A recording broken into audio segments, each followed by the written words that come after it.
réagissez en direct. On garde le contact sur RTI2. Vous avez enfin la parole. Après la cérémonie de lancement, nous avons assisté aux arrivées d'artistes. Parmi ces artistes, Black Modia, Ismaël Zak et Sekouba Bolomba. Dans ma vie, trop de choses que je veux t'expliquer. Bonsoir la Côte d'Ivoire, c'est Black Modia, je viens juste d'arriver de Dakar.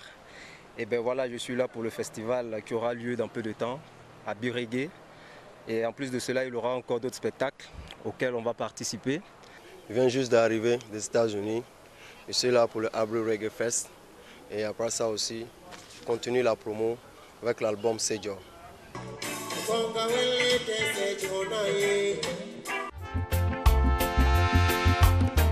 Je suis content de retrouver le pays. C'était bon la tournée, c'était bien, c'était propre. Tout le monde était enjaillé. Je suis venu pour le festival Abbey Reggae, le festival de reggae. Donc je suis là pour peut-être 2 semaines. J'y retourne encore pour aller boucler la tournée. Donc on s'attrape au festival Abbey Reggae.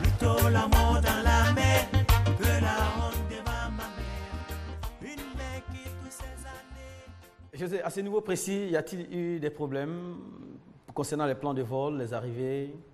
Non, pour moi, il n'y a pas eu de problème, tu vois. Bon, écoute, I'm a professionnel, tu vois. Je suis en mission pour le pays et on me donne, j'ai une fiche, j'ai une feuille de route que je me tiens à diriger. Et l'équipe sur place au niveau d'Abidjan, et pour moi, je ne suis pas le responsable à voter cette équipe-là. Et en même temps, j'ai une obligation de leur apporter mon expérience une fois sur le terrain. Donc, jusqu'au bout, cette équipe-là a pu piloter pas mal de choses. Il faut dire qu'on a eu affaire à peut-être plus de 200 personnes qui voyageaient.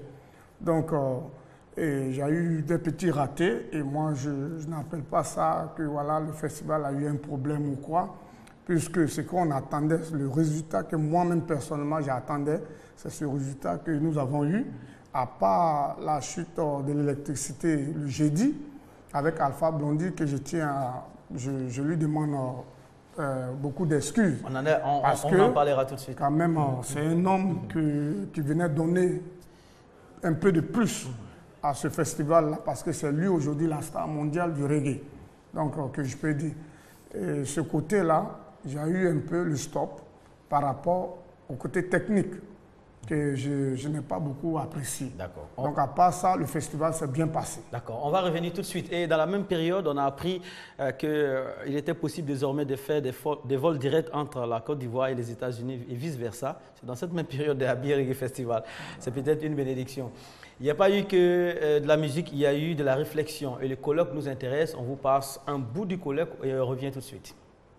L'évolution de l'univers musical du reggae était ce samedi au centre de réflexion du colloque du Festival international de reggae d'Abidjan, ou Abbey Reggae. Au cours de cette session, les panélistes ont proposé à la discussion l'histoire musicale du reggae, ses courants musicaux et son influence sur les autres rythmes. Des échanges jugés opportuns pour les mélomanes. Beaucoup de thèmes ont été débattus qui nous ont donné l'éclairage sur la vie du reggae. Le colloque était un événement grandiose, c'était un moment de synthèse pour voir le parcours du mouvement Rasta et le mouvement musical qui l'accompagne, qui est le reggae, pour qu'on fasse l'état des lieux, voir ce qui a été fait, ce qui reste à faire. Pour le chercheur Jérémy Kroubo-Dagnini, l'influence du reggae dans le monde n'est plus à démontrer. Toutefois, il reconnaît que le reggae roots est en net recul en Jamaïque. Le reggae, c'est quelque part l'arbre qui cache... Voilà, retour en plateau. Ça vous a trouvé en pleine répétition, en pleine concentration? Effectivement, moi je suis arrivé un peu plus tôt que prévu par rapport aux répétitions avec mes musiciens. Et donc, je n'ai pas pu participer au colloque, mais j'ai eu quand même écho. D'accord. L'importance de ce genre de colloque-là? Ouais, je pense que c'est très bienvenu pour expliquer ce que c'est que le reggae et tout ce qui entoure le reggae, le rastafarisme, je veux dire. Pour apporter plus de connaissances à certaines personnes qui ignorent un peu l'explication de ce mouvement-là. Et donc je pense bien que les choses sont bien passées et chacun est sorti de là vraiment cultivé. Très bien. Et certains s'attendaient à seulement du divertissement, mais il y a eu autant de clients par rapport au colloque et que sur devant le podium, parce qu'il y a eu beaucoup de choses qui ont été distillées sur ce colloque-là. José, la prochaine question vous revient. Est-ce qu'il y a une forme de réconciliation entre les décideurs et le mouvement Rasta ici en Côte d'Ivoire? Lorsqu'on sait par exemple qu'un village Rasta a été rasé, il y avait des grincements des dents, on revient remettre les choses sur les rails. Est-ce qu'on doit donner cette tonalité-là au festival aussi? Moi, je pense que le village rasé, d'abord, le village est illégal. Je me suis renseigné. C'est pas leur village. Ils sont allés s'installer. J'ai même eu la chance de croiser les Rastas pour leur dire que désormais, peut-être qu'ils auront un autre village légalement pour eux. Mais laisser l'administration, le gouvernement l'a fait leur boulot, ils savent pourquoi ils ont rasé. Et à partir de ce festival, je pense qu'il n'y aura pas de méfiance entre eux et puis le gouvernement. Ils auront peut-être une chance d'avoir un autre village, mais dans l'égalité. Tout ce qui se rase aujourd'hui, j'apprends que ça ne les appartient pas. Donc moi, je supporte ce que le gouvernement fait, quoi. Je ne vais pas rentrer dans l'injustice. Voilà, et je pense que là, on a vu le très bon comportement des Rastas. L'un des rares festivals sans bousculade, l'un des rares festivals sans gros problèmes. En tout cas, on a eu l'occasion d'être là-bas samedi et dimanche. Vraiment, c'était fluide. Commune de Yopougon, téléspectateurs en ligne. Fatou, si on pouvait avoir son nom encore une fois.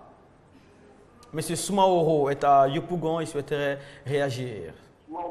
Soumaoro, bonjour. Bonjour. Voilà, préoccupation, question ou je vais dire une précision que vous aurez à faire sur ce plateau-là. Bon, j'appelais, c'était tout juste pour apporter des encouragements. Vraiment dire aux organisateurs que si ça pouvait vraiment continuer, vraiment ça nous a fait beaucoup plaisir ce festival-là. Voilà, j'appelais, c'était juste pour dire mes encouragements. Si surtout dire un coucou à M. José, je dis que c'est M. Soumaoro qui appelait. D'accord. Merci beaucoup, Soumaoro. On salue tous ceux qui nous suivent depuis Yopougon. José, est-ce que ça va continuer à Birregui Festival? Oui, avec ce que vous avez vu, je pense que d'abord, on était parti pour chaque 2 ans. Mais avant le départ de Morgan Heritage, on a eu une réunion avec le ministre Dosso de ne pas laisser un break, parce qu'en laissant un break, je pense que l'idée peut être volée par une autre personne avec une autre formule. Mais la personne ne pourra pas faire mieux que ça. Donc nous allons continuer. Ça sera un festival annuel que les Ivoiriens vont voir et puis challenger le Reggae Sound Splash. C'est une bonne nouvelle? Oui, c'est vraiment une très bonne nouvelle. Et parce que moi, au départ, c'est ce que j'avais appris, que le festival allait se dérouler chaque 2 ans. Et moi, je me posais la question, je me dis, mais pour un truc qui est nouveau, il va falloir ancrer cela dans l'être humain, c'est-à-dire aux consommateurs. Mais si on laisse un temps, on risque d'oublier et on risque, je veux dire, de revivre les mêmes choses. C'est comme si la chose n'avait pas existé. Ça peut refroidir le moteur. Effectivement. Et je me disais, si ça venait chaque année, je pense que ça serait très, très important. Là, je suis heureux de savoir que les choses ont changé de direction. Et que José, on compte sur vous. On compte sur vous. Et on a été très heureux de retrouver des visages tels Robert Braza, Amobé, vraiment, toute la presse internationale était représentée. On passe un extrait de votre prestation sur la scène. Les échos sont bons. On passe juste un bout. Black Modia à Birregui Festival.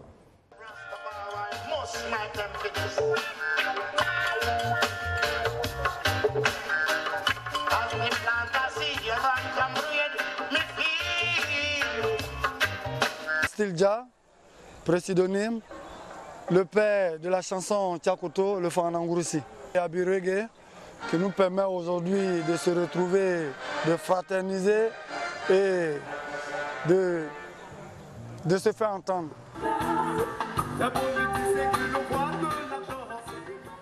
Voilà, on allait un peu plus vite. On était sur lequel des titres là déjà? C'est Vampaya.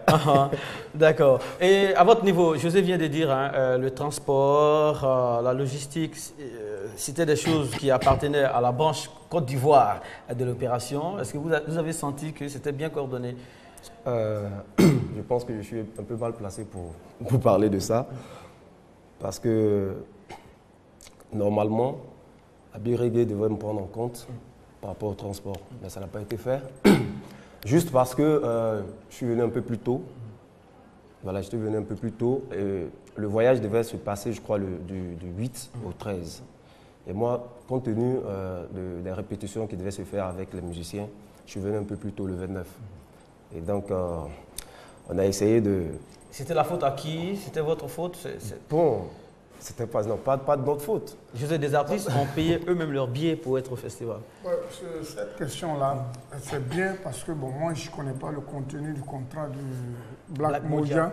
Parce que ces gens du festival, là, d'habitude, moi, si j'étais engagé depuis, pas aux États-Unis seulement, au niveau d'Abidjan, effectivement, il y a des artistes que j'allais les faire déplacer d'eux-mêmes pour venir à ce festival-là. Pourquoi? Et non, pourquoi? Parce qu'il y a des artistes qui ont besoin de cette scène internationale. On ne paye pas tout. Je ne parle pas de Black Moja. Si Black Moja était engagé dans son contrat qu'on prenait en charge Black Moja, ils doivent le faire. Là, je ne sais pas, mais je vais me renseigner. Et en même temps, moi qui boucle le festival, je prends un exemple. Il y a des artistes qui sont signés par Island Records, qui nous appellent pour dire que voilà, je veux que mon artiste participe à votre festival. Juste à cause de sa promotion. Nous, on paye son déplacement, tout. Et nous, au niveau d'Abidjan, on s'occupe de sa promotion. On le fait. C'est comme Obama qui devient le chef d'État américain qui est revoté. Tu vois une guerre entre Beyoncé et Mary J, sa maison de disques qui doit payer plus de 500 000 $ pour que ces filles chantent l'hymne national. Ça fait partie de la promotion.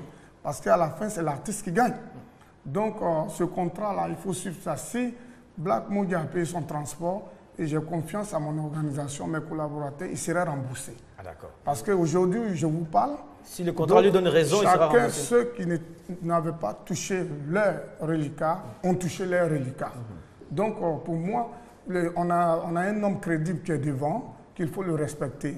Donc, il ne va pas quand même céder sa carrière politique pour un truc, tu comprends. Et moi aussi, j'ai ma carrière en Angers. Je ne rentre pas dans un truc où je préfère aller 0 francs à New York, mais payer mes billes au niveau d'Abidjan. Donc, c'est pour vous dire que voilà, Abi Reggae a encouragé. Et peut-être qu'on a fait des erreurs, on va essayer de rattraper ça l'année prochaine. Aubin, ont-ils raison de s'énerver ceux qui ont eu un traitement différent des grosses stars? Vous qui avez l'expérience de ces scènes, est-ce que cette scène peut servir de... On peut payer pour soi-même, pour être vu par moment? Bon, ont-ils raison, ont-ils tort? Là n'est pas la question, puisque c'est une question de sentiment. Maintenant, si on va sur le terrain technique, il faut voir, comme il a dit tout à l'heure, José, le contenu du contrat. Dans le contenu du contrat, s'il est prévu que l'on vous paye, et même ce qu'il a dit tout à l'heure, José, il faut encore le rectifier. Même si dans le contrat, il est dit que son billet d'avion serait payé de Dakar à Abidjan, à une date bien précise, et que lui, il part avant, il met encore à mal le contenu du contrat. Parce que les billets sont négociés en fonction du nombre de personnes qui vont prendre le billet d'avion. Donc, le contrat, il faut vraiment le lire et le lire vraiment entre les lignes pour bien comprendre ce dont il s'agit. Voilà. Puisque je n'ai pas le contenu du contrat, mais si tel est le cas et que dans le contrat, il est dit qu'on paye son billet et qu'il n'y a pas d'interlignes qui disent que au cas où vous ne venez pas à notre date, on continue toujours de payer. Voilà, parce que dans le détail, dans le contrat, il y a les articles, les alinéas, tout cela qu'il faut bien, mais c'est pour cela qu'il faut bien lire le contrat, parce que ce n'est pas toujours qu'on vous donne un contrat et que vous alliez le signer. Le contrat, on vous le donne, vous le lisez, vous aussi vous y apportez des additifs pour des parties que vous ne comprenez pas ou bien que vous les aimeriez bien éclaircir. D'accord. Black, donc, retour au contrat pour voir si le respect du contrat a été total. Oui, c'est ce que je disais tout à l'heure. J'ai dit que Je suis venu un peu plus tôt, je suis venu le 29 par rapport aux répétitions. Sinon, dans le contrat, il était dit que le billet d'avion était pris en compte et la chambre d'hôtel aussi. Je n'ai pas dormi dans... j'ai pas dormi dans un hôtel. Mais vous êtes chez vous à Abidjan? Oui, je suis chez moi à Abidjan, mais bon, écoutez, je pense que ce qui a été dit dans le contrat, quand même, moi, le billet n'a pas été payé. Je me disais que, bon, ben voilà, et le prix du billet allait quand même compenser peut-être le cachet. Mais bon, je me dis que de toute façon, ça a été fait. Ça a été fait. On a juste discuté, mon manager a juste dit, bon, comme mon artiste, il vient bien avant pour travailler, parce qu'il ne peut pas venir le 8. Et jouer. Voilà, il n'aura pas assez de temps pour pouvoir répéter avec ses musiciens pour le spectacle. Et donc, elle a discuté avec le promoteur du spectacle. Et ils lui ont dit, OK, il n'y a pas de souci, on va régler le problème, on va faire le billet le 29 à la date de départ. D'accord. Mais bon, il s'est trouvé qu'ils ont dit que le 29, il n'y avait pas de départ. Mais vous avez été patriote quand même. Vous avez assuré, c'est ce qu'on nous dit, hein, et les images sont là. Et comme ça se passe chez vous en Côte d'Ivoire, par moment, vous avez fait jouer cette fibre-là pour que déjà ceux qui arrivent repartent satisfaits. Et peut-être les autres éditions seront des éditions pleines pour vous. Oui, ben, je veux dire que ce qu'on fait, c'est pour soi-même. Oui. Voilà, ce n'est pas parce que le billet d'avion n'a pas été géré que je vais venir saboter moi-même ma carrière. Oui, parce que je ne vais pas prendre le micro et dire, bon, comme ils n'ont pas payé mon billet d'avion, ce n'est pas la peine, moi je ne chante pas. Tu vois? D'accord. Non, mais je pense que c'est des trucs, après, bon, ça peut se gérer. Là, on a toute une autre image. Il y a longtemps que l'image, l'étiquette qu'on donnait aux pratiquants du reggae est en train de changer, mais là, vous nous montrez vraiment une autre image des reggae makers. Merci beaucoup et on passera la parole à Guy Defay. Guy Defay, d'abord, il y a eu le problème Alpha Blondy. José a touché au problème tout à l'heure. José, d'abord, s'il vous plaît. José, avec Alpha qui devait assurer l'ouverture, le lendemain, on a eu vraiment des échos qui n'étaient pas, bien du tout. Effectivement, je tiens à demander beaucoup d'excuses à Alpha. Et ce n'est pas de sa faute. Et la faute se passe au niveau technique.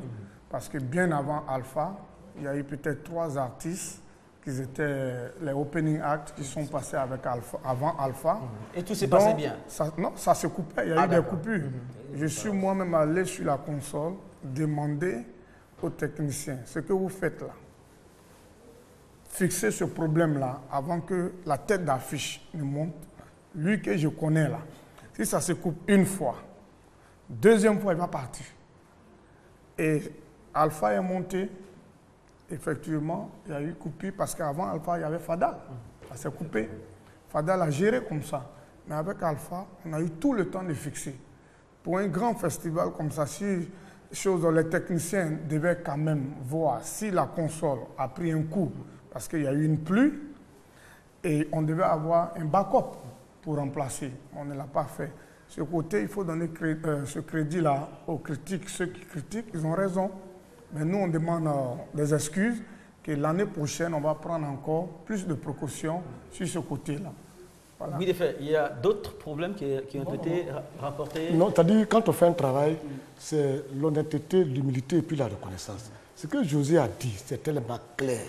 On a fait un travail, mais il y a eu quelques ratés. On prend des excuses, on le reconnaît. Mais l'année prochaine, on va rattraper. C'est l'essentiel, c'est tellement beau. Sinon, avoir un grand festival comme ça en Côte d'Ivoire, mais c'est un honneur. La dernière fois, j'ai dit, je suis vraiment surpris de voir le ministre Dosso Moussa vraiment s'intéresser au reggae et ce qu'il a fait. Imagine-toi un seul instant, tous ces grands messieurs qui sont venus en Côte d'Ivoire. Ils partent de la Côte d'Ivoire avec l'idée de la Côte d'Ivoire. Regardez l'image que la Côte d'Ivoire avait il y a 10 ans. Mais c'est une mauvaise idée. Et aujourd'hui, ils vont repartir pour dire attention, la Côte d'Ivoire n'est pas cette Côte d'Ivoire que vous pensiez, mais c'est un grand pays, c'est-à-dire une grande Côte d'Ivoire. C'est ça mon problème. Ça, c'est très bien fait, je suis très content. Il a dit les détails. Que ça, c'est mal fait. L'année prochaine, on va... Je n'ai plus rien à dire. Ils ont dit tout à l'heure que le ministre dit qu'il a voulu faire ça chaque 2 ans. On a dit qu'on fait ça chaque année. J'ai dit, José, bon, tu sais, le problème que nous avons en Côte d'Ivoire, c'est quand quelqu'un a son régime en place qu'il organise les festivals. On a eu un festival de Zouglou ici à Blé-Boudé. En son temps, oui. Voilà. On dit on allait pérenniser ça. Dès que les Blé-Boudé sont partis, on a appris parler des Zouglou. On dit Moussa Dossou est venu. Depuis longtemps, il est avec nous ici. Je connais Moussa Dossou il y a longtemps. Dès merci est devenu ministre. On se dit voilà, Abi Reggae. On est très content. On est très content. Attends, comment il va faire pour que si demain n'est pas ministre, on puisse continuer? C'est ça mon problème à moi. C'est ça mon problème à moi. Ou bien ça va durer dans le temps de sa mandature, je ne sais pas. Non, mais c'est bien structuré. Il y a un commissariat général, il y a un QG, des bureaux et tout ça. Je peux te confirmer qu'après ce régime, bon, je m'engage pour dire que c'est un projet international. Voilà, Moussa Dossou, il faut le remercier. Et non parce qu'il a eu le courage pour dire José Bright Koné, je suis là pour vous. Faites ce que vous voulez faire, le financement, je vais me débrouiller avec mes fonds. Quand vous voyez bien, il n'y a pas eu vraiment de véritables sponsors. Et donc, à l'heure où je vous parle, je quitte là, on est au travail pour l'année prochaine, rien que pour avoir des sponsors. Parce que ce festival doit être financé par des privés. C'est pour le pays, pas pour Moussa Dossou. Moussa est l'initiateur, mais Moussa ira, le festival doit rester, comme il l'a dit.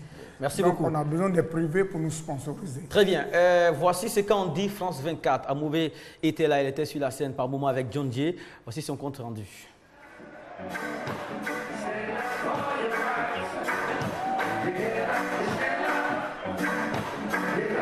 Salut à tous, c'est depuis la Lagune Ébriée, ici à Abidjan, Côte d'Ivoire, que j'ai choisi de vous parler musique cette semaine à l'occasion de la tenue de la toute première édition de l'Abi Reggae Festival. C'est le premier festival dédié aux musiques reggae ici à Abidjan qui consacre donc cette ville telle la capitale mondiale du reggae hors de Kingston, la Jamaïque, d'où des délégations imposantes ont fait le déplacement. On a vu notamment Kimani Marley, le fils de Bob Marley, les High Trees, les chanteuses mythiques qui ont accompagné Bob Marley pendant toutes ces années au fil de sa carrière. Et je propose d'écouter ce qu'en dit la journaliste Hélène Lee qui résume très bien la puissance de cette musique qui impacte des millions de personnes sur le continent. Jamais il y avait eu un festival comme ça, ni en Afrique ni ailleurs d'ailleurs, avec un vrai questionnement sur d'où vient cette musique, pourquoi, quel sens elle a, quel message elle porte.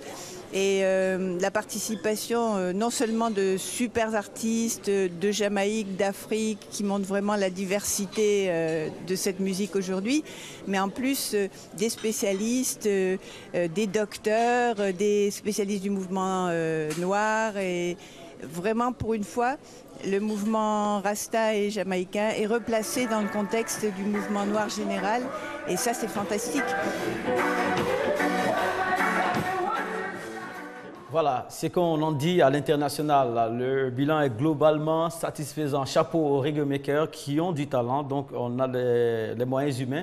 Et chapeau aussi à ceux qui ont permis à tout ça de se mettre en place. M. Koulibaly est à Port-Boué. Il sera certainement le dernier intervenant par téléphone. Koulibaly, bonjour. Koulibaly. Monsieur Koulibaly. On a un souci de connexion avec Koulibaly. On va rejoindre Patrick le temps qu'on mette tout ça au point. Patrick, on va emprunter votre petit point et vous allez nous donner quelques réactions sur la toile.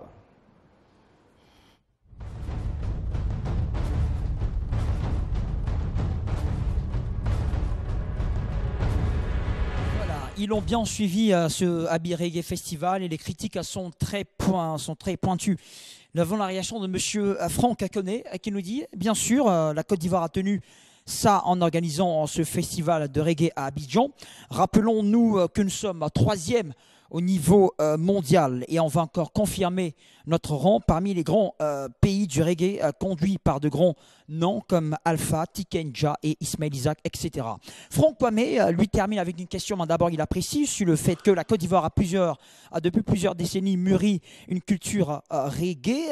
Plusieurs artistes encore comme Alpha, Blondie et bien d'autres sont beaucoup appréciés.